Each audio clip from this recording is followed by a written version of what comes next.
দিন যায়, রাত হয়, রাতের পরে আবার নতুন সপ্তাহ হয়, সপ্তাহের পরে আবার নতুন মাস হয়, মাসের পরে আবার নতুন বছর হয়।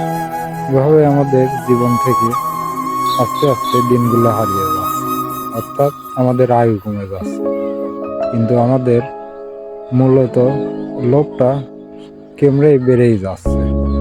আমাদের যে চাহিদাটা সেটা কমার কথা, কিন্তু সেটাও দিন দিন বেড়েই যাচ্ছে। অবশ্য এই দিনগুলো চলেই যাচ্ছে, এই দিনগুলো আর কখনোই আমাদের জীবনে ফিরে আসবে না। আর আমাদের চাহিদাটাও যতই দিন যাচ্ছে ততই বেড়েই চলেছে। এই চাহিদাগুলো যতদিন না আমরা শেষ নিঃশ্বাস ত্যাগ করি ততদিন পর্যন্ত চাহিদাগুলো কমবে না। আর যখনই আমরা শেষ নিঃশ্বাস ত্যাগ করব তখন সকল চাহিদা শূন্য হয়ে যাবে, তখন আমাদের চাহিদার খাতাটা জিরো থাকবে। তাই আমরা সময় থাকতেই শুধরে যাই, শরীরের রাগটাকে একটু কমাই, চাহিদার রাগকে একটু কমিয়ে ফেলি। কারণ মরার পরে এসব চাহিদা রাগ কোনো কিছুই কাজে আসবে না।